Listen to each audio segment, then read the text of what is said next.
युवाओं के बीच से ही बीएसपी से आकाश आनंद एक निकल के आ रहे हैं। बहन जी के भतीजे हैं। अभी उन्होंने मीटिंग भी की और युवाओं के साथ संवाद भी शुरू किया।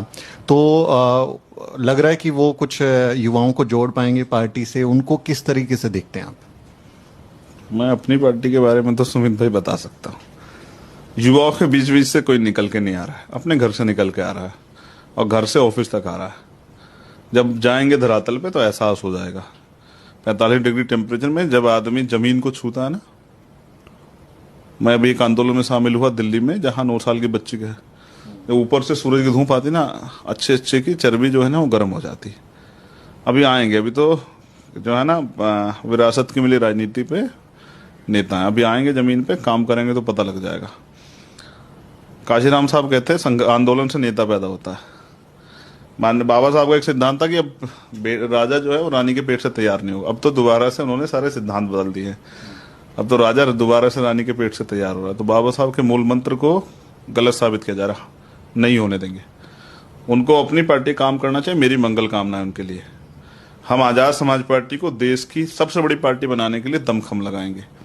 युवाओं में लोकप्रियता इसलिए है कि हम लोग सड़क पे काम करते हैं, और मैं उस पार्टी का नेता हूं जिस पार्टी के लोग रात में एक दिन में और या रात में एक टाइम भूखे सोते हैं, लेकिन स्वाभिमान को गिरवी नहीं रखते, बेचते नहीं है।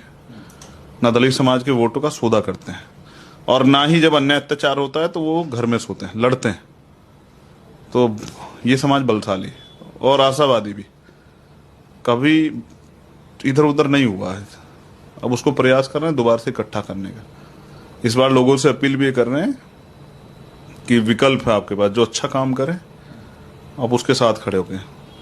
गरीबों को भी बल देना चाहिए। अगर राजनीति में अमीरों के अमीर लोग रहेंगे तो उस सिद्धांत को भी हो जाएगा कि भाई लोकतंत्र में अंतिम व्यक्ति की वोट की वैल्यू होती है, ये भी जीरो हो जाएगी बात। ऐसे तो फिर अमीर ही रह जाएंगे, गरीब कहाँ रहेंगे राजनीति में। तो बाबा साहब ने तो वोट का अधिकार इसलिए दिया कि गांव देहात में रहने वाला, जिसके सर पे छत भी नहीं, वो भी एक सपना देख के लोगों को तैयार करके आगे बढ़ के अपन समाज के लिए कुछ करे। उसको इस कॉर्पोरेट सेक्टर की राजनीति ने, पैसे की राजनीति ने दबा दिया।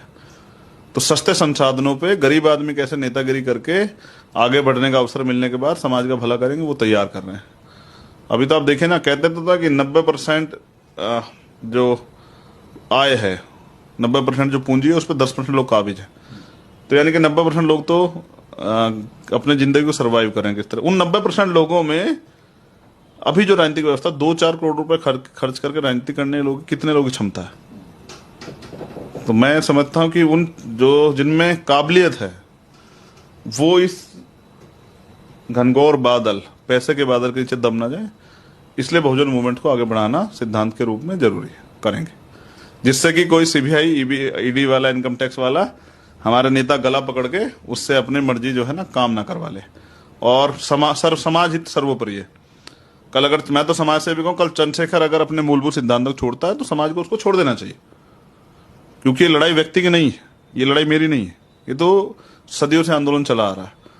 लड़ाई विचारधारा की, लड़ाई जो है अधिकारों की। तो जब तक लड़ता रहे तब तक साथ दीजिए। मैं तो सारे बहुजन नेता नेत्रियों का सम्मान करता हूं जिन्होंने जो भी थोड़ा भी काम किया हो, क्योंकि बेसिकली हैं तो हमारे ही।